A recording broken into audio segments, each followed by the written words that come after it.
Welcome to the Finding Joy in the Journey podcast. This is Sheridan Ripley from Enjoy Life.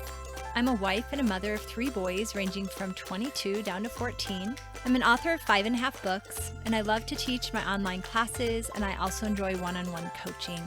I'm so excited you joined me here today as I share some tips and tools to help you find joy in your journey through life. Today, we're going to talk about disappointment. Disappointment won't kill you. Or will it? Well, it definitely won't, and today I'm going to talk about how it is safe to feel disappointment.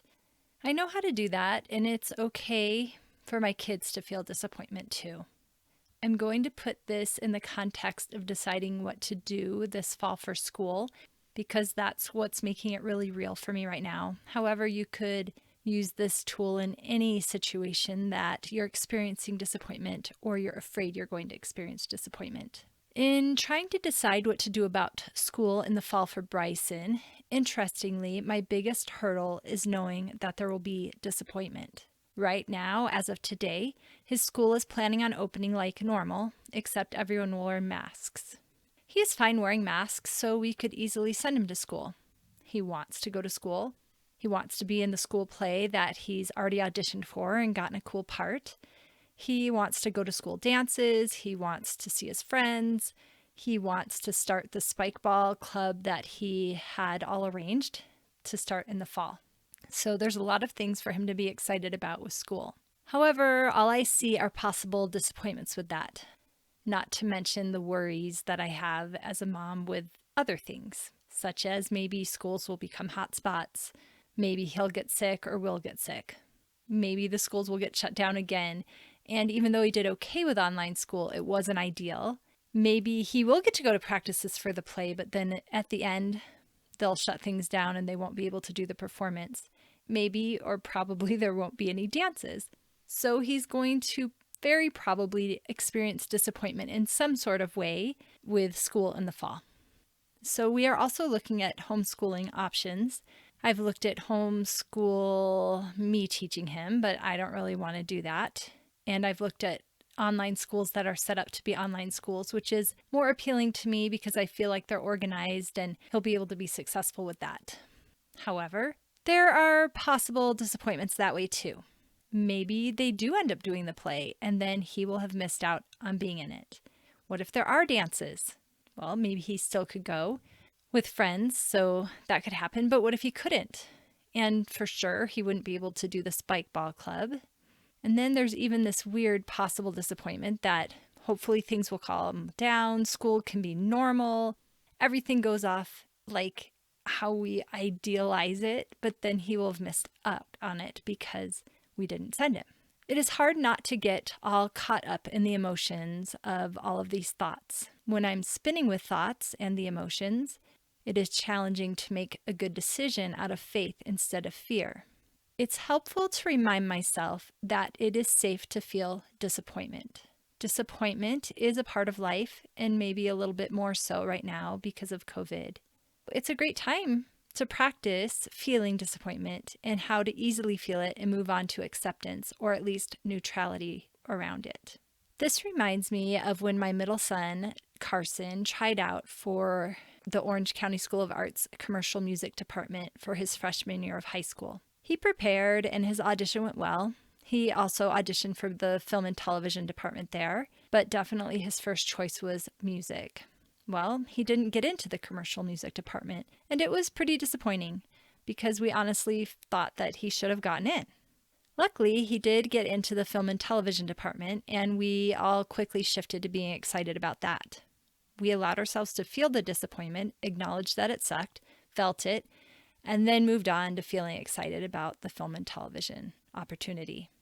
It reminds me of the quote by Henry Thoreau, "If we will be quiet and ready enough, we shall find compensation in every disappointment." And indeed we did. A year later, Carson tried out for the commercial music department again, and he prepared more, and despite having a scratchy throat during his audition, he did get in for sophomore year.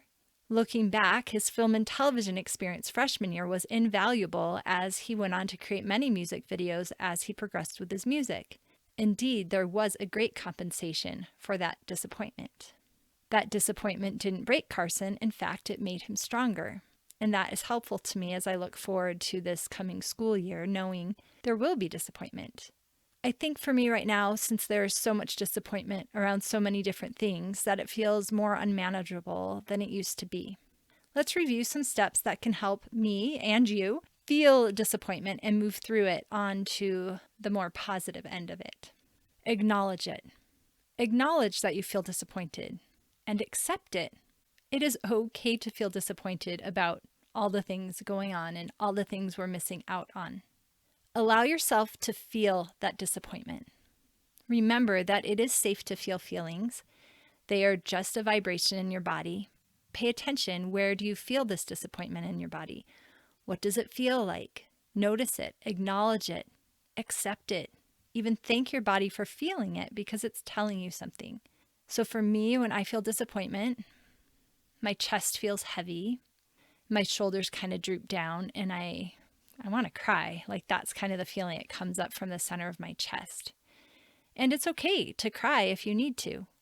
I also think it's good to notice your thoughts about the situation and to write them down, see what they are, so you can better understand what's going on.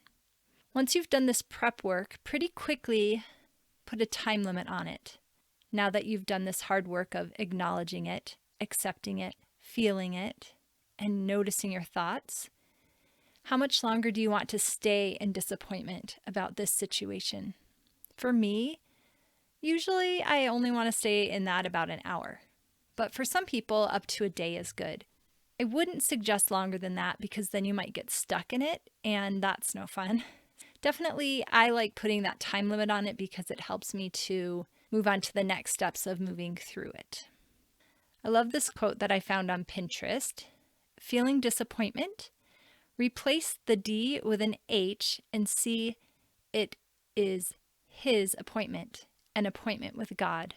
So this is a great time to pray. Let God know how you're feeling about things. Let Him know that you're disappointed. Let Him know that you're processing it and that you want His help. After you set your timer for an hour or 24 hours, go ahead and feel it. Cry, yell, journal, call a friend, walk and talk. Let those feelings of disappointment exist, acknowledge them, accept them, and let your body process them. And when the timer goes off, now it's time to shift up to at least a neutral vibration out of disappointment. Again, it's a great time to pray and let God know you're ready to move up to at least neutral, but how great it would be if He can help you to move even higher on that vibrational scale. And I do have a whole podcast just on the vibrational scale. If you haven't listened to that yet, it would be great to listen to. Ideally, we will get to acceptance, but that neutrality can be such a great stepping stone to there. Often, when I'm first struggling with disappointment about something, I just try to get to neutral and enjoy being neutral before moving up to a higher vibration. Once I've prayed, then I look at those thoughts that I've written down and see which one still has the most energy, because some maybe already have shifted with all the work that I've done the last hour to 24 hours, but some of the thoughts might still have some energy around them. Then I like to very intentionally think of a new thought that I can choose to counteract that negative thought. And this thought should be one that can bring me to at least neutral or higher. Once I've narrowed that thought down or thoughts down, I like to set an alarm on my phone every couple of hours throughout the day and have it on repeat for every day for the next week. And then when my alarm goes off, I say the new thought that helps me raise to neutral. And after I say the thought, I often like to add the question, like, how would it feel to feel neutral about this? Because these new thoughts might not feel quite genuine yet, but I can practice feeling neutral about it. If disappointment about this topic keeps coming up, that is okay. Sometimes it will take more time to process things. So just go through those steps again. Acknowledge it, accept it, and feel it. Now that you've processed it on a more intentional level for a period of time, I find that it takes about 90 seconds when that feeling comes up again for that hormone or feeling to just flush through your body if you don't fight it. And that's why the acknowledging and accepting it is so important. You can say, oh, yep, there's disappointment. I feel that. That's okay. I'm just going to let myself feel it. Within 90 seconds, it usually flows out. And then I've also been practicing that new thought so I could go to that new thought right away as I'm feeling it. I can feel it and say, oh yeah, my new thought is this. There's other tools that maybe you would need to use, like scribbling or the walking while talking tool. Those can also help you to feel and process these disappointing feelings. So it was interesting. After writing these notes for this podcast, I wondered if I could pre-feel the disappointment just for a minute or two about school and my worries about it. So I did. I set my timer for 1 minute and I imagined the worst case / best case scenario, specifically about the play because that's the one that I'm kind of most nervous about. So in my mind, I imagined that we chose to homeschool Bryson and magically COVID disappeared and his school had their play. And we go to watch the play. Bryson's not in it, but we realize that he could have been up there as Pinocchio in Shrek because that's the part that he got. And I could feel that discomfort of disappointment for me. And I could imagine seeing Bryson's disappointment and maybe frustration. And I acknowledged how that would feel. I felt it in my body. And I accepted it, and I kept saying to myself as I'm feeling it, it is safe to feel disappointment. It's part of life to sometimes feel disappointment. This is normal to sometimes feel disappointment. And I just kind of sat there, and before I knew it, the timer went off. And I was still alive. It didn't kill me. I was okay. I had felt it and survived. So in my mind, I moved on to recovery mode. What thought could get me to neutral? And the one after I thought about it was Bryson can survive disappointment. The other one I thought was if we choose homeschool and COVID disappears, hooray! And he can go back to school second semester and try out for the next play. And that feels so good. Like that would be amazing and I would love that. Yes, we'd feel some disappointment, but it wouldn't kill us. And we could just be happy that he'd have an opportunity to do a play for the next semester. Those thoughts made me feel better. I wrote them down so I can review them as needed. And it just got me into a more neutral place where I can make a decision about homeschooling without all the worry about feeling disappointed. I still don't know what we will decide to do in the fall, but I do feel more confident that I can choose to homeschool. It isn't so scary if we make that decision and things happen that make us feel disappointed, because I know I can feel the feeling of disappointment. And it is manageable. And now I already have some neutral thoughts planned ahead of time that can help get me through. I also love this quote I found about disappointment, and it's by Mandy Hale. When you release expectations, you are free to enjoy things for what they are instead of what you think they should be. If I do move forward with homeschooling Bryson, I can shift my expectations, and I can help him shift his expectations as well. I can release the idea of him being in Shrek this fall. And then if for some reason it does get to happen for the other kids, I could choose to go and enjoy it as what it is, with them being in the play, instead of what I think it should be, which is with Bryson in the play. So that's really easy to say. Can I actually do that? I don't know. But even if I can't do it in the moment, I know that the disappointment won't kill me. So it's okay either way. And I also have the steps on how to move forward if I am disappointed. And I can help Bryson do those steps if he is disappointed. But it is definitely helpful to think that thought, that I can shift my expectations, that I can release those expectations so that I can enjoy things for what they are instead of what I think they should be.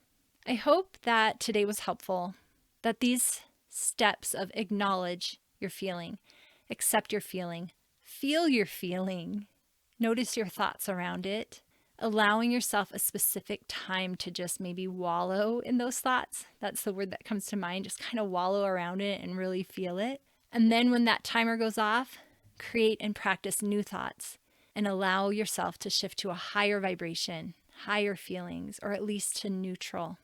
I hope these steps will be helpful to you.